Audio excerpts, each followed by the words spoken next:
Pope Francis says, the consecrated life is not a status, but a journey.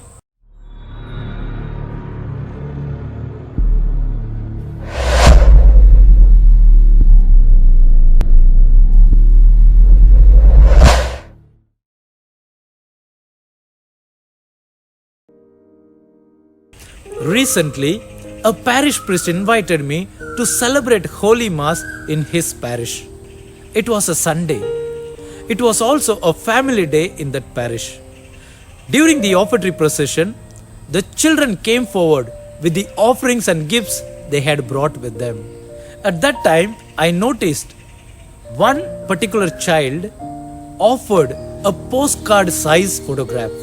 The postcard-size photograph contained his family. The child on the photograph had written, "My family," and offered it. It was such a beautiful act.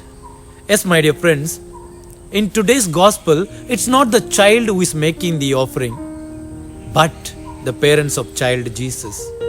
They not only dedicated and consecrated Jesus to the Lord, but themselves too. Today, we celebrate the feast of the presentation of the Lord. We celebrate the presentation of Jesus in the temple. Traditionally, on this day, candles are blessed. Hence, this feast is also known as the Candle Mass.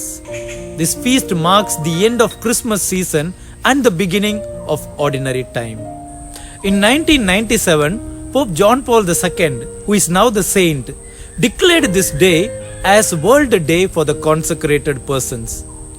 In the mind of the Holy Father, just as candles are blessed on this day that symbolizes Christ as the light of the world, so also those in consecrated life are called to reflect the light of Christ in the world.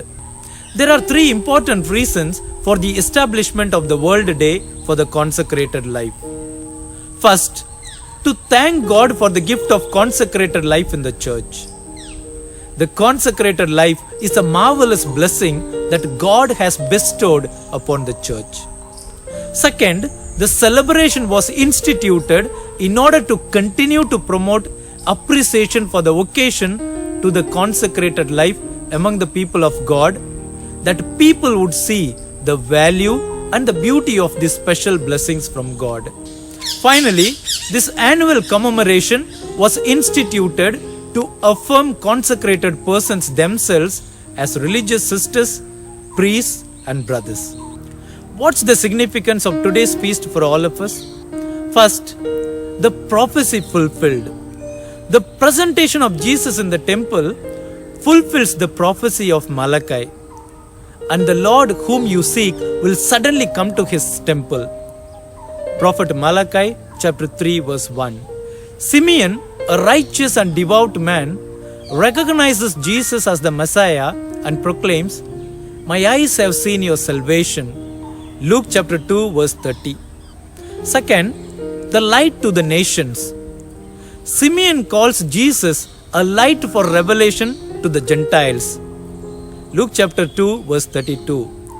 This echoes the prophecy of Isaiah, "I will give you as a light to the nations, that my salvation may reach to the end of the earth." Isaiah chapter 49 verse 6. Third, the sign of contradiction. Simeon also predicts that Jesus will be a sign of contradiction. Luke chapter 2 verse 34. This foretells the opposition and rejection that Jesus will face, as well as the division he will cause among people. Fourth, the role of Mary and Joseph. Mary and Joseph, as faithful Jews, present Jesus in the temple according to the law. Luke chapter 2 verse 22 to 24. They demonstrate their obedience to God's will and their commitment to raising Jesus in the faith. What's our key takeaway from this great feast? The feast of the presentation of the Lord reminds us of the importance of obedience, faith, and devotion.